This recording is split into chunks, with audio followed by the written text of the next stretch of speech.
नमस्कार दोस्तों, आज हम इस वीडियो में बरुथनी एकादशी व्रत की कथा सुनाऊंगी। हिंदू धर्म में एकादशी तिथि का बहुत अधिक महत्व होता है। एकादशी तिथि भगवान विष्णु को बहुत प्रिय होती है। अगर आप ये कथा सुन रहे हैं तो इस कथा को पूरा सुने ताकि आपको बरुथनी व्रत कथा का पूरा फल प्राप्त हो। कथा को कभी भी आधा अधूरा ना छोड़े। इस दिन विधि विधान से भगवान विष्णु की पूजा अर्चना की जाती है। हिंदू पंचांग के अनुसार बैसाख माह में कृष्ण पक्ष में पड़ने वाली एकादशी को बरुथनी एकादशी के नाम से जाना जाता है। इस साल 24 अप्रैल 2025 को बरुथनी एकादशी पड़ रही है। इस एकादशी को बरुथनी एकादशी के नाम से भी जाना जाता है। बरुथनी एकादशी के दिन भगवान विष्णु के 52 अवतार की पूजा अर्चना की जाती है। इस पावन दिन व्रत कथा का पाठ करने से सभी पापों से मुक्ति मिलती है। प्राचीन समय में नर्मदा नदी के किनारे मांधाता नाम के राजा रहते थे। राजा का धर्म निभाने के साथ ही वह जप तप करते रहते थे, साथ ही प्रजा के प्रति दया भाव रखते थे। एक बार वह तपस्या में लीन थे तो एक भालू ने उनका पैर चबा लिया और राजा को जंगल की ओर खींचकर ले गया। तब राजा ने विष्णु भगवान से प्रार्थना की। भक्त की पुकार सुनकर पहुंचे विष्णु भगवान ने अपने चक्र से भालू को मार डाला, लेकिन राजा का पैर भालू ने नोचकर खा लिया था। इस बात का राजा को बहुत दुख था।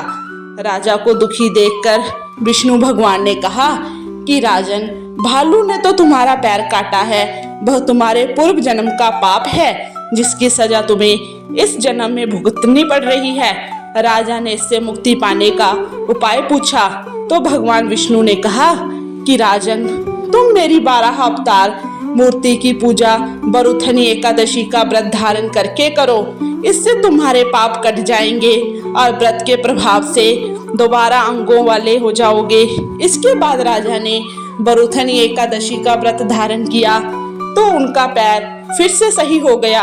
एकादशी का व्रत 2 प्रकार से किया जाता है। पहला निर्जला रहकर और दूसरा फलाहार करके।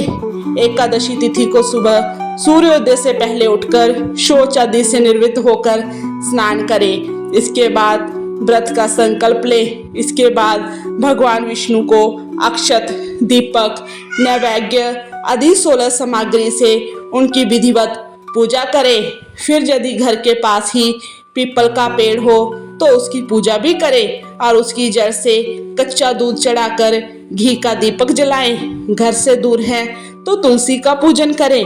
पूजन के दौरान ओम नमो भगवत वासुदेवाय नमः के मंत्र का जाप करते रहें।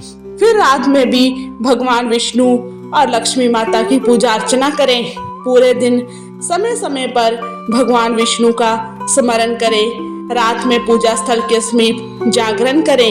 एकादशी के अगले दिन द्वादशी को व्रत खोलें। यह व्रत पारण मुहूर्त में खोलें। व्रत खोलने के बाद ब्राह्मण या किसी गरीब को भोजन कराएं। इस दिन कांसे के बर्तन में भोजन नहीं करना चाहिए। मांस और मसूर की दाल का सेवन नहीं करना चाहिए। चने का और कोदो का शाक नहीं खाना चाहिए।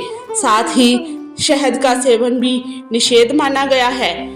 एक ही वक्त भोजन कर सकते हैं, 2 वक्त नहीं। इस दौरान स्त्री संग शयन करना पाप माना गया है। इसके अलावा पान खाना, दातुन करना, नमक तेल तथा अन्न वर्जित है। इस दिन जुआ खेलना, क्रोध करना, मिथ्या भाषण करना, दूसरे की निंदा करना तथा कुसंगत त्याग देना चाहिए। बरुथनी एकादशी सौभाग्य देने वाले सब पापों को नष्ट करने वाला तथा मोक्ष देने वाली है। बरुथनी एकादशी का फल 10,000 वर्ष तक तप करने के बराबर होता है।